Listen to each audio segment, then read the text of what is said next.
कहानी की शुरुआत भविष्य में एक ऐसी दुनिया से होती है जहां गरीब लोगों को एक खास जगह पर रखा जाता था, जहां उन्हें पैसे कमाने के लिए लगातार साइकिलिंग मशीन्स चलानी पड़ती और इन्हीं मेरिट्स का इस्तेमाल वो खाने और टूथपेस्ट जैसी अपनी रोजमर्रा की जरूरतों को पूरा करने के लिए कर सकते थे। इन सभी लोगों को छोटे छोटे कमरों में रखा जाता, जिनकी दीवारों पर चारों तरफ स्क्रीन्स लगी हुई थी, जिनमें वो टीवी देखने के साथ साथ गेम्स भी खेल सकते थे। लेकिन इसके लिए भी उन्हें पैसे देने पड़ते थे। लेकिन समय समय पर इन स्क्रीन्स के ऊपर अश्लील फिल्में और एड्स भी दिखाई जाती, जिन्हें अगर स्किप करना है तो उन्हें अलग से पैसे खर्च करने पड़ते। सभी आदमियों को एक एवतार दिया गया था जिनको वो अपने हिसाब से तैयार कर सकते थे। लेकिन इस दुनिया में हर चीज के लिए मेरिट्स नाम के पैसे लगते थे। उन लोगों की पूरी दुनिया बस वही छोटा सा कमरा था। उन्हें हर रोज नौकरी की तरह साइकिल चलानी पड़ती थी और इस दुनिया से बाहर निकलने का सिर्फ एक ही रास्ता था। उन्हें 12 मिलियन मेरिट्स खर्च करके हॉट शॉट नाम के एक टीवी शो पर पहुंचना था, जहां जजेस द्वारा पसंद आने पर उन्हें अलग अलग काम दिए जाते थे।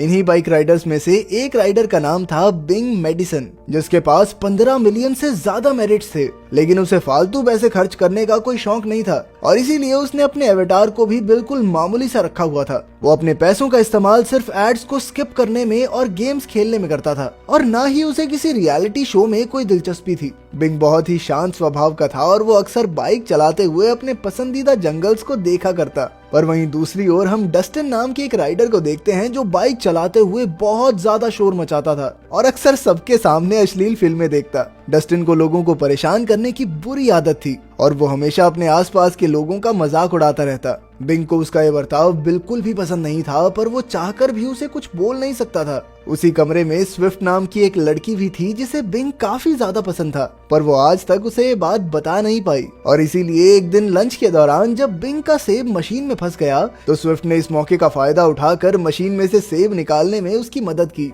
जिसके बाद वो बिंग के साथ बातचीत आगे बढ़ाना चाहती थी, पर बिंग सिर्फ उसे धन्यवाद कहकर वहाँ से चला गया। उसी रात टीवी देखते समय उसकी स्क्रीन पर एक एड आई, जिससे परेशान होकर उसने अपनी आंखें बंद कर ली और इसी वजह से उसके कमरे में एक अलार्म बजने लग गया, जिसका मतलब था कि वो अपनी आंखें बंद नहीं कर सकता। इसीलिए बिंग ने कुछ पैसे खर्च करके एक मूवी देखने का फैसला किया। अगली सुबह लिफ्ट में उसकी नजर एबी नाम की एक नई लड़की पर पड़ी। उसी दिन बाथरूम में बिंग को एक बहुत ही प्यारी आवाज सुनाई दी और वो आवाज किसी और की नहीं बल्कि एबी की ही थी, जिसे सुनते ही बिंग को उससे प्यार हो गया और अब वो एबी से दोस्ती करना चाहता था। लेकिन उसे समझ नहीं आ रहा था कि आखिर वो उससे क्या बात करे और उसी वक्त टीवी पर एक ऐड आई, जिस वजह से वो दोनों चुपचाप अपनी साइकिल्स पर वापस आ गए। साइकिल चलाते वक्त भी बिंग की नजर एबी के ऊपर ही थी, जिसे देखकर स्विफ्ट को बहुत ज्यादा जलन हो रही थी। लंच के दौरान एबी ने पेपर बैग से एक पेंगुइन बनाया, जिसे वो अपनी बाइक पर रखना चाहती थी, पर सफाई कर्मचारी ने इसके लिए साफ इनकार कर दिया और उसी समय एबी की नजर बिंग पर पड़ी, जो उस वक्त उसे ही देख रहा था। रात को भी बिंग के दिमाग में सिर्फ एबी की आवाज घूम रही थी और तभी उसकी नजर टीवी पर चल रहे हॉट शॉट के ऐड पर पड़ी, जिसे देखकर बिंग को एक आइडिया आया और अगले दिन जब लंच टाइम के दौरान एबी का सेब मशीन में फंसा तो बिंग तुरंत ही उसकी मदद करने के लिए वहां पहुंच गया, जिसका फायदा उठाकर उसने आखिरकार एबी के साथ बातचीत शुरू कर दी। बातचीत के दौरान उसे पता चला कि एबी की उम्र सिर्फ 21 साल थी और वो अपनी बहन के साथ किसी और काम पर जाना चाहती थी, पर वहाँ जगह न होने की वजह से उसे साइकिलिंग डिपार्टमेंट में भेज दिया गया। साथ ही बिंग ने उसकी आवाज की तारीफ करते हुए उसे सिंगर बनने को कहा, पर एबी ने कहा कि ये गाना तो मेरी माँ ने सिखाया था, इसीलिए इस वाले को ठीक ठाक गा लेती हूँ। पर वहीं दूसरी तरफ बिंग का मानना था कि एबी को अपने इस टैलेंट को वेस्ट नहीं करना चाहिए। उसने एबी को हॉट शॉट नाम के उस रियलिटी शो में जाने को कहा और इसके लिए वो एबी को अपने 12 मिलियन मेरिट्स देने को भी तैयार था, जो उसे अपने भाई की मौत के बाद मिले थे, पर उसने कभी भी उनका इस्तेमाल नहीं किया।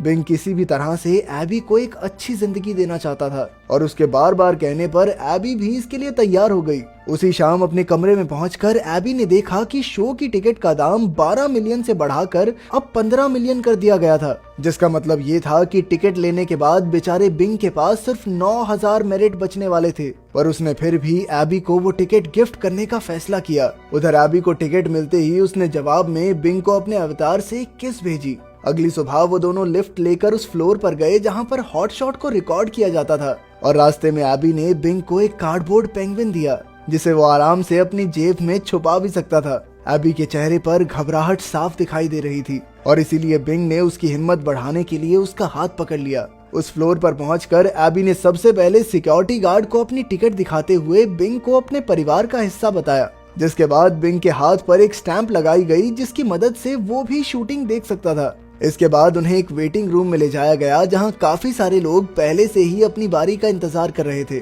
जिनमें से कुछ लोग तो एक हफ्ते से वहीं पर बैठे हुए थे। पर एबी की खूबसूरती को देखते हुए टीम ने उसे स्टेज पर जल्दी भेजने का फैसला किया, जिसे सुनते ही वहां मौजूद ग्लीक नाम का एक सिंगर बहुत ज्यादा गुस्सा हो गया, क्योंकि वो पहले ही कई दिनों से अपनी बारी का इंतजार कर रहा था। लेकिन बाउंसर ने फिर भी किसी तरह ग्लीक को शांत करवा दिया, जिसके बाद वो एबी और बिंग को बैक स्टेज पर लेकर आया, जहां एक छोटे से स्क्रीन टेस्ट के बाद एबी को एक खास ड्रिंक दी गई, जिसके लिए एबी ने कई बार मना किया, पर टीम के मुताबिक सभी कंटेस्टेंट्स को ये ड्रिंक पीना जरूरी था और ये उनकी घबराहट को काबू में रखने के काम आती थी। पर उस ड्रिंक को पीते ही एबी को थोड़ा सा नशा होने लग गया, लेकिन वो फिर भी किसी तरह स्टेज पर चली गई, जहां होप, चैरिटी और रैथ नाम के 3 जजेस पहले से ही उसका इंतजार कर रहे थे।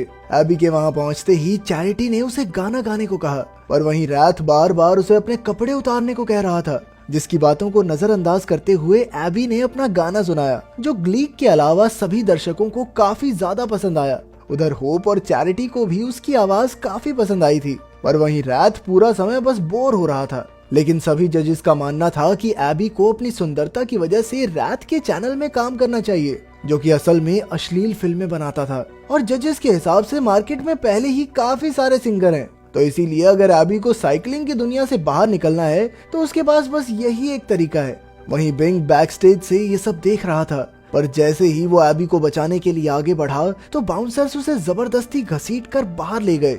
इधर एबी अभी भी नशे में थी और आखिरकार उसने रैथ के चैनल में काम करने के लिए हामी भर दी, पर अंदर ही अंदर वो इस फैसले से बिल्कुल भी खुश नहीं थी और इसीलिए वो बेचारी रो रही थी।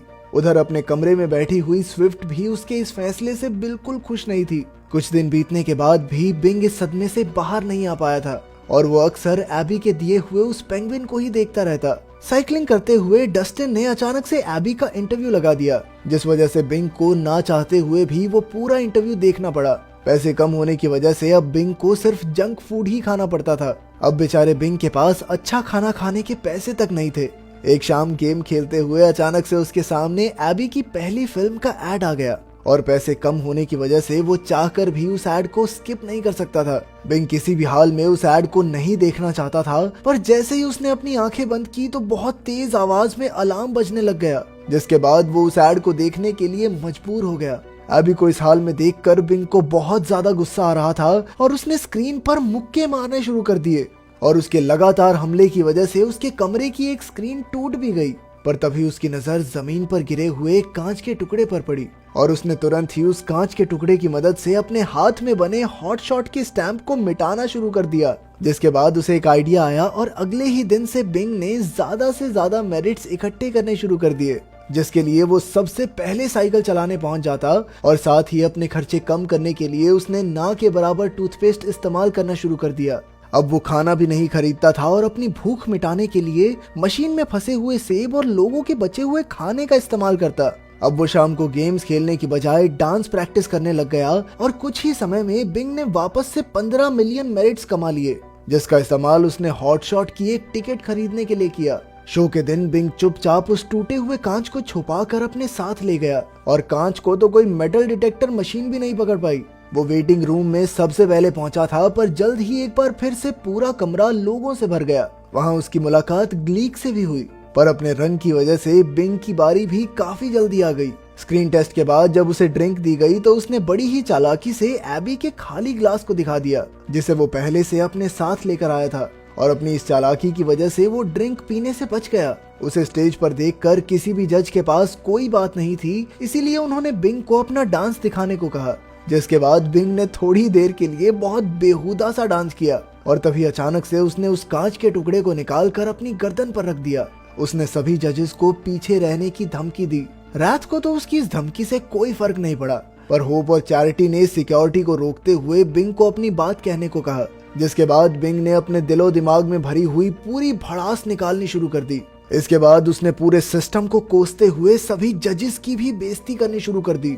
बिंग इतना ज्यादा भरा हुआ था कि उसकी बात खत्म होने तक सभी लोग शांत हो गए थे, पर होप के मुताबिक तो ये हॉट शॉट की सबसे बेहतरीन परफॉर्मेंसेस में से एक थी और उसके मुताबिक लोग बिंग की बातों से जुड़ सकेंगे। और इसीलिए अब वो चाहता था कि बिंग उसके चैनल पर आकर हफ्ते में 2 बार सभी लोगों के सामने ये बातें रखे। चैरिटी और रैथ भी इस बात से सहमत थे। उधर एबी की ही तरह सभी दर्शक बिंग के लिए भी तालियां मारकर उसे इस डील को लेने के लिए फोर्स कर रहे थे और आखिरकार बिंग भी इस डील के लिए तैयार हो गया। कुछ दिनों बाद ग्लीक भी उस शो पर आई, पर उसकी बेसुरी आवाज की वजह से उसे बाहर निकाल दिया गया। वहीं बिंग का तो एक अपना ही शो शुरू हो गया था, जहां वो अपनी आंखों में गुस्सा लेकर पूरे सिस्टम को गालियां देता था। पर वहीं शो के खत्म होने से पहले वो वापस नॉर्मल होकर सभी लोगों को बड़े ही प्यार से उसके शो को दोबारा देखने के लिए कहता। इस शो के बाद बिंग की पूरी जिंदगी बदल चुकी थी और अब वो एक आलीशान घर में रहता था, जहां से उसके पसंदीदा जंगलों का व्यू मिले। अगर वीडियो पसंद आई तो लाइक कर देना, चैनल को सब्सक्राइब कर देना। मिलते हैं अगली वीडियो में।